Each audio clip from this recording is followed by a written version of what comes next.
He never believed a single phone call could set his entire life spinning out of control, but the day he lost his home in a raging fire, everything crumbled in front of his eyes. Nobody saw it coming because the small suburban home in Phoenix had once felt so solid. His wife Sarah and their little boy Kevin had decorated the living room with bright artwork, hoping that those four walls would shelter them for years. But fire doesn't care about a person's plans. One flicker of flame, one uncontained spark, and the memories went up in smoke. They evacuated in a hurry, clutching only the clothes on their backs, rushing outside to witness the inferno devour everything. The firefighters arrived with sirens blaring. Neighbors stood around in shock, but the damage happened too fast. By the time the sun rose, the house was gone. They reached out for help from relatives and local aid programs, but resources were stretched thin, and temporary assistance faded swiftly. He tried to stay calm for Sarah's sake. He called every possible lead, hoping to find shelter before the motel vouchers ran out, hoping to land a job since his old workplace had shut down recently due to budget cuts. Several companies expressed sympathy yet turned him away because they needed someone with updated credentials. Therefore, hope began slipping between his fingers. The day he stared into the rearview mirror of their rundown sedan, he saw Kevin curled up in the back seat, too young to understand the full gravity but old enough to sense that something was wrong. In that moment, he felt an ache so deep it almost made him want to scream. The local shelters were overwhelmed. The wages from Sarah's part-time shift at a diner barely covered gas and food.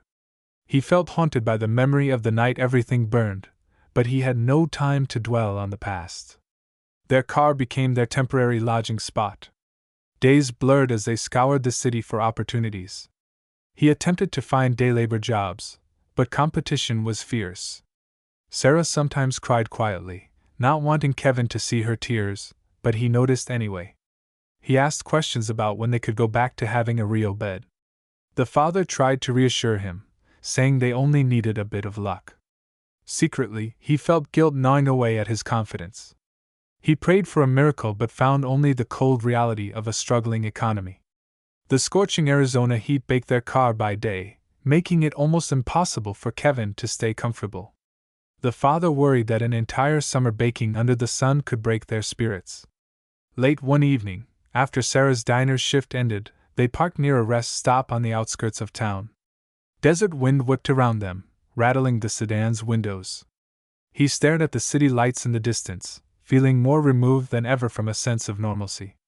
But destiny can be strange because that same night Chuck Norris was passing through. Chuck had been in Phoenix to speak at a charity fundraiser, reminding people that it only took a small act of kindness to change someone's life. He left the event, feeling like he still had more to offer that evening. He got behind the wheel, driving through the quiet roads, scanning the horizon for something he couldn't yet name. When he reached the rest stop, he spotted a dim car with tinted windows. He might have kept going, but an odd sense tugged at him. He pulled over and stepped out, noticing how the engine of that sedan was still warm. He wondered why someone would linger in this remote spot so late.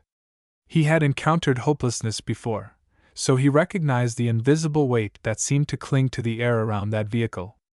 Chuck approached carefully, not wanting to startle anyone. He tapped lightly on the driver's window. The father awoke from a restless doze, startled to see the silhouette of a man outside. Sarah stirred and Kevin blinked, uncertain whether to panic. The father hesitated because they had heard stories of desperate people being robbed, but he rolled the window down just enough to speak. Chuck introduced himself softly. The father's eyes widened. He couldn't believe Chuck Norris was standing right there. He glanced at Sarah, trying to confirm if he was dreaming. Chuck asked if everything was all right. The father wanted to shrug it off, but he couldn't. A wave of despair rose in his chest. He explained they had nowhere to go, that their home had burned and they were in between jobs, that the money was gone. Chuck's expression reflected empathy. He saw Kevin's tired eyes in the back seat, saw Sarah's worn face. He heard that subtle tremor in the father's voice. Without prying too much, he realized they needed help. It wasn't pity on Chuck's face. It was determination. He had faced countless challenges, but seeing a family on the brink of collapse stirred a swift resolve. He asked if they had any place to stay for the night. The father shook his head, admitting they were out of options. Chuck nodded, told them to wait a moment. He returned to his own vehicle, grabbed his phone, and made a call. He had connections in this city. He had helped raise funds for local charities, so he knew people who might open doors. He spoke in hushed tones but with unwavering purpose, verifying if a certain property manager he knew still had a few vacant units for transitional housing. The father saw Chuck's face reflect relief. Chuck hung up and walked back, telling them to follow him.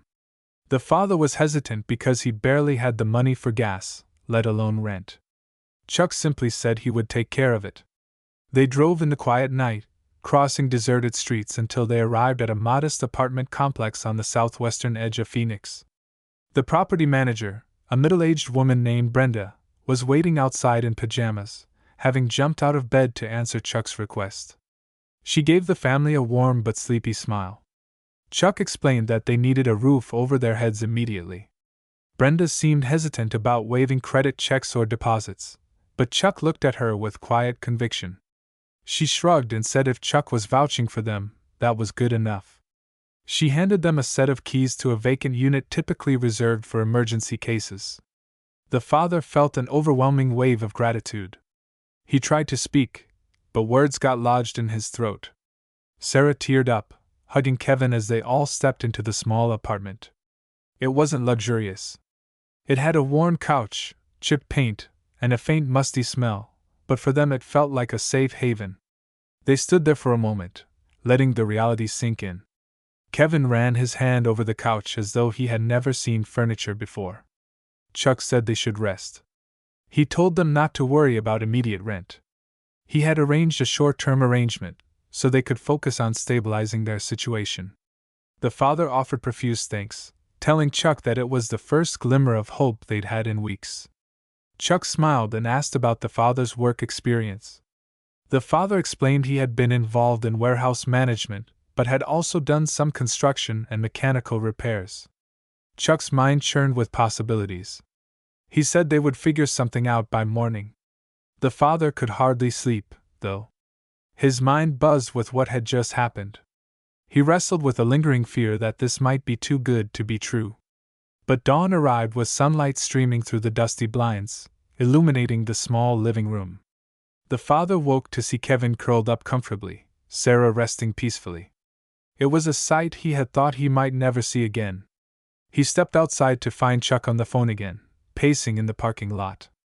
Chuck waved him over and introduced him to a friend on speaker, a local business owner who needed reliable workers for a new project that combined warehouse operations and mechanical tasks.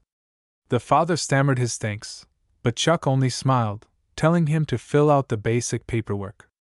Because the friend trusted Chuck's recommendation, the father was practically guaranteed the position, providing he could show up on time and do the work. The father felt his heart pound in a mix of excitement and relief. He realized he would start the day after tomorrow. That gave them a bit of breathing room to organize their new living space. Sarah offered to help with the business admin if needed, and Chuck nodded, saying he'd pass that message along. He informed them about a local community center that could supply clothes, groceries, and some personal items. He promised to drive them there so Kevin could also pick out a few shirts and pants. The father worried about transportation since the car had been their only asset, but Chuck said they could rely on it a little longer, and if it ever broke down, Chuck would arrange a rental. They stood in that parking lot, sunlight warming their faces, almost unable to comprehend how drastically their fortunes had changed overnight. The father asked Chuck why he was going through so much trouble. Chuck replied that he simply believed in using the resources he had to prevent a family from slipping into a permanent downward spiral. He said that sometimes fate opens a door, but you have to be ready to walk through it. He then gave the father a slip of paper with addresses for potential daycares or after-school programs for Kevin, making sure the child would be safe and engaged while the father worked. The father looked at that piece of paper in awe, as though it were a treasure map. They spent the rest of that day taking the first steps to rebuild. Chuck introduced them to a volunteer at the community center who handed them boxes of donated clothes and essentials. Sarah got a small bundle of hygiene products and household items to clean up the apartment, while Kevin picked out a few toys from the children's donation area. Each small act of kindness chipped away at the looming darkness that had threatened to swallow their hopes. By late afternoon, the father's phone buzzed. It was the business owner who asked if the father could meet for a brief chat. Chuck nodded, offering to watch Kevin for an hour. Sarah joined the father, both heading to the business location, which was a large mechanical repair shop combined with a small warehouse distribution center.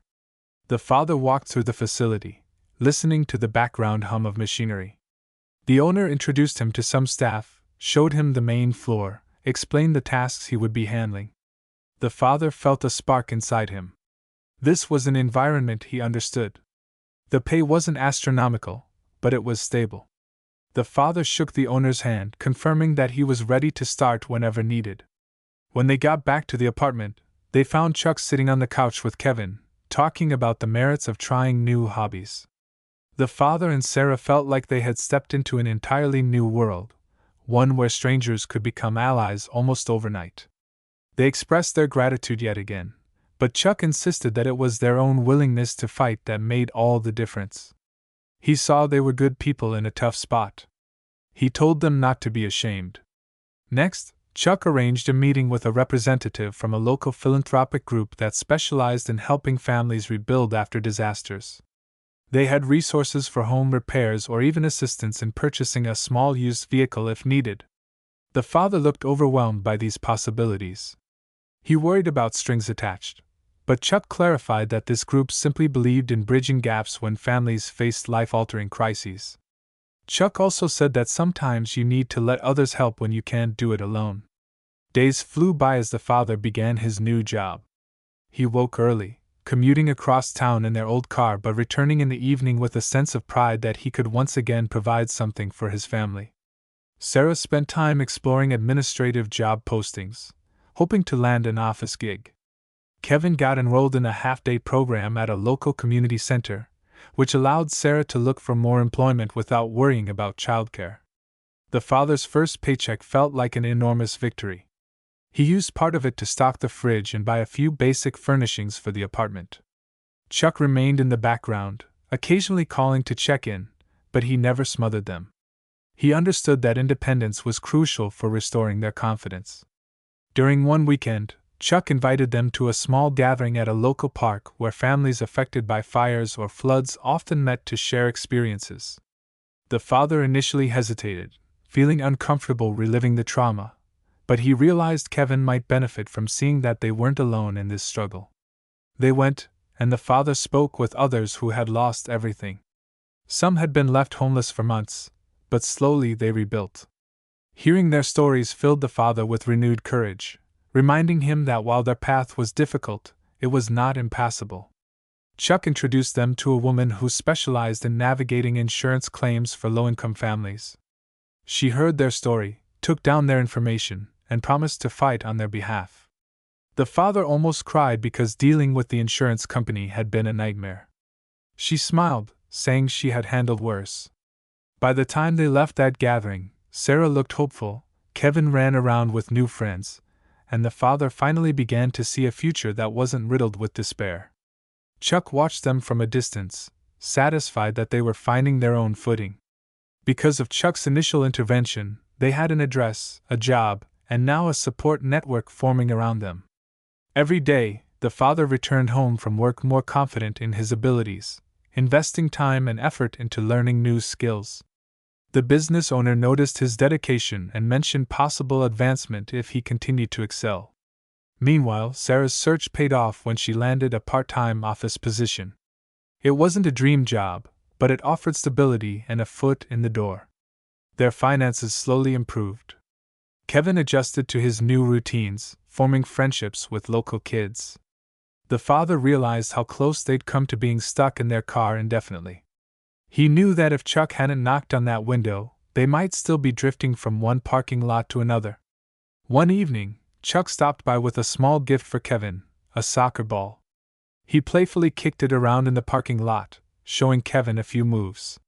Sarah laughed from the sidelines, while the father joined in despite his tired muscles. The sun set in a glorious orange glow, painting a backdrop that felt surreal. Chuck complimented the father on keeping everything together. The father thanked him for opening doors at the exact moment all hope seemed lost. Chuck responded that a person's true strength becomes evident when they refuse to quit. He merely provided a little push. After a few weeks, the philanthropic group informed them that some grants might be available to help families find long-term housing solutions. Because the father had regained employment, they qualified for partial assistance to secure a modest rental house if they chose. He discussed it with Sarah. They both felt excited at the idea of a small yard for Kevin, but they also didn't want to rush. They wanted to save up enough money to stand on their own. Chuck applauded their determination, telling them to pick whichever path felt right. He trusted they would make wise decisions now that their prospects had turned around. Word of their story began circulating among local charities. The father found himself approached by other families in his workplace who were also struggling. He shared resources, advice, and contacts. Sarah did the same at her office. Their adversity made them empathetic, more eager to reach out. Chuck's example seemed to echo through their actions. They weren't just surviving. They were rebuilding a life shaped by compassion and unity. Kevin celebrated his birthday in that apartment, with a simple cake and a few balloons. He giggled as Chuck showed up unexpectedly, wearing a goofy party hat. They sang and laughed, cherishing the moment. The father couldn't believe that only weeks ago he feared having no place to let his son blow out birthday candles. Now, although they were far from wealthy, they were stable. On another quiet night, Chuck mentioned that the father's dedication had impressed the business owner. There was talk of a pay raise. The father felt his eyes mist up. He said it was only because Chuck vouched for him. Chuck disagreed. He said he merely opened a door, but the father walked through with hard work. That moment crystallized something in the father's mind. He realized that Chuck wasn't just a celebrity figure or a random savior. He was an example of how one individual can change the course of someone's life by being present and persistent in the face of despair. Over time, the father and Sarah managed to put away some savings. They debated whether to move into a slightly bigger place. The father still had haunting memories of the fire, but he tried to focus on the progress they had made. Kevin thrived in his new environment, rambling on about school activities and showing interest in sports. The father and mother looked at each other sometimes, recalling the car's cramped back seat. They shuddered at how close they'd been to losing their sense of normalcy. Chuck popped in occasionally to check their progress. He chatted with Kevin about what he wanted to be when he grew up. Kevin proudly said maybe a firefighter, to help people who lose their homes, or maybe a soccer player. Chuck grinned. The father and Sarah exchanged grateful smiles, recognizing that Chuck had planted this seed of optimism. They decided to pay it forward, small as their means were, by volunteering a few hours each month at the community center that had given them clothes and groceries. The father helped stock shelves. Sarah lent her organizational skills to manage donations. They encountered people living out of cars, just like they once had.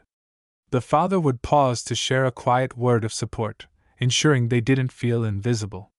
Chuck's presence lingered in these interactions, even when he wasn't physically there. Another couple of months passed. The father received a promotion at work. Sarah landed a better position at a larger company that offered benefits. They were ecstatic. They celebrated by taking Kevin out for a modest dinner, letting him pick his favorite hamburger joint. When Chuck heard the news, he dropped by with a congratulatory handshake and a sincere remark that he knew they would make it. The father felt tears threatening to overflow. He remembered that bleak night in the rest stop, how worthless and defeated he had felt. Now he stood with job security, a partial safety net, and a renewed belief in the goodness of people. One afternoon, the father's old car finally gave out. He barely managed to get it to the mechanic. The repairs were too expensive to justify. He cursed under his breath, worried that this could disrupt the new rhythm they had established. But Chuck stepped in once again. He called someone at a local dealership who offered a reliable used vehicle at a drastically reduced price. The father and Sarah pooled their resources and decided to get it. This time, Chuck insisted on letting them handle the bulk of it financially because they were now in a better position. They appreciated that he respected their independence. The father drove home in a slightly worn but dependable car, proud that he could provide a stable ride for his family. He remembered how they once lived in that old sedan. Now he was driving into a future that felt bright. Kevin hopped in the back seat, excited to roll down the windows, while Sarah marveled at having a functioning air conditioner. Chuck waved them off with a big grin. Time flowed steadily. The father and mother found themselves in a position to put a down payment on a modest house in a neighborhood that offered decent schools.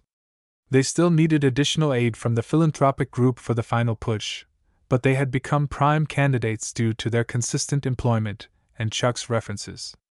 When the day came to finalize the paperwork, they paused to reflect on the journey. This was more than just signing a contract. It was a testament to their resilience and the unwavering support Chuck had shown. They moved in with a few boxes of donated furniture and a hopeful mindset. Kevin ran excitedly across the small yard, exclaiming he wanted to plant flowers or maybe even a little vegetable patch.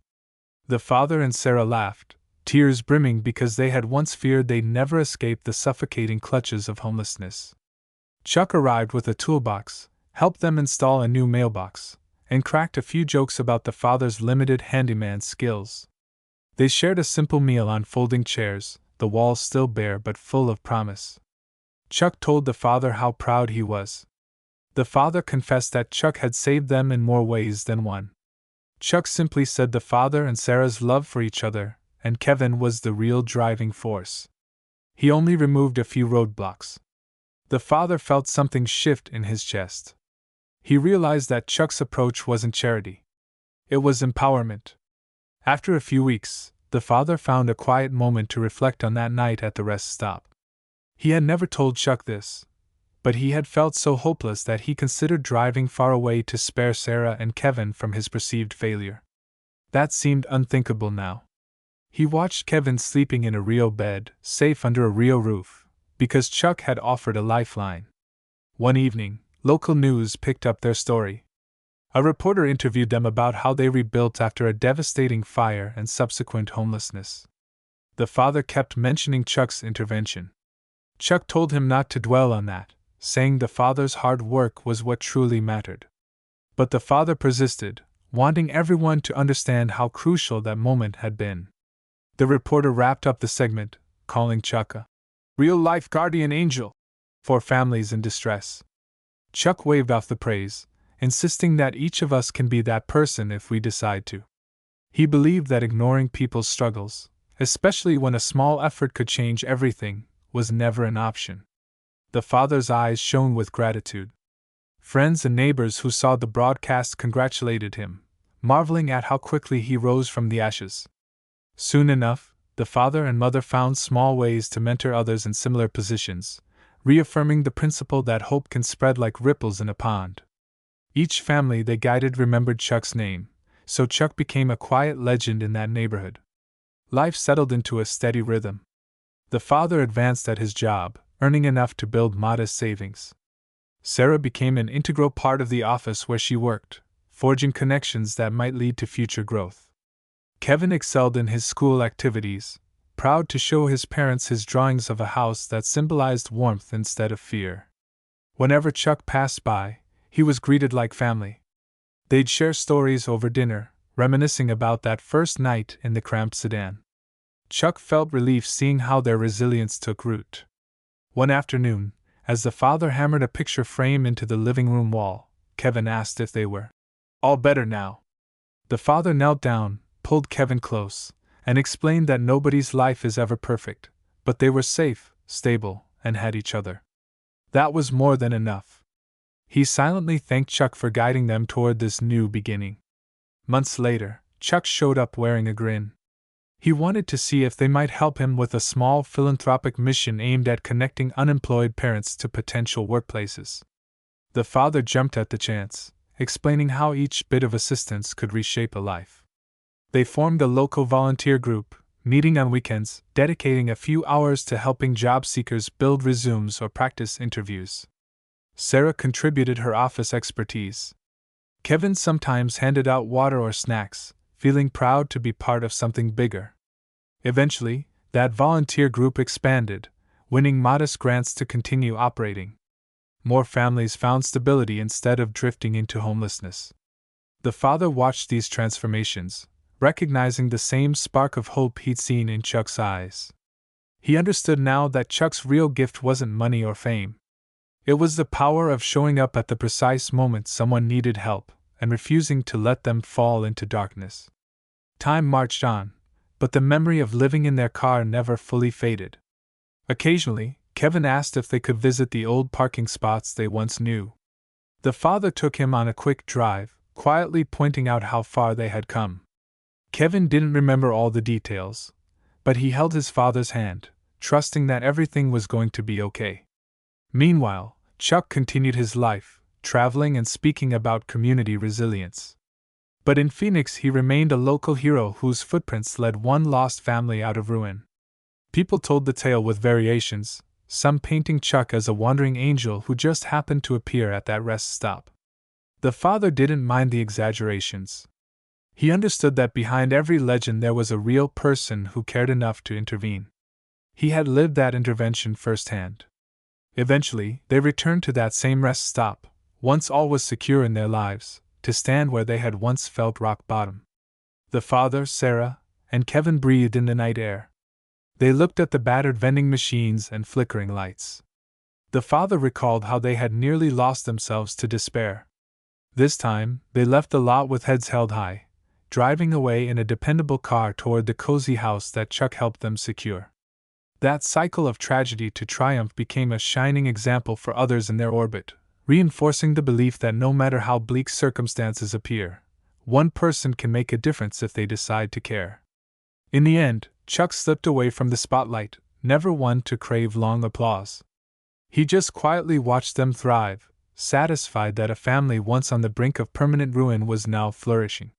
He understood the power of forging a path for those willing to walk it.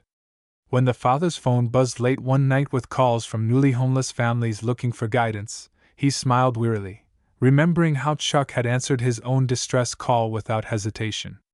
He assured them he would do everything possible to help, determined to mirror the generosity that saved him. Nobody in that city would forget the moment Chuck Norris intervened at a lonely rest stop and redirected 3 lives forever. Therefore the father, mother, and child discovered that even if fire burns your house to ash, it cannot extinguish the spark of hope when someone with an unbreakable spirit steps in. Now they had a future worth fighting for, and the strength to do the same for others. If you want to see what else Chuck can do when everything is on the line, remember to subscribe our channel for the next unstoppable adventure.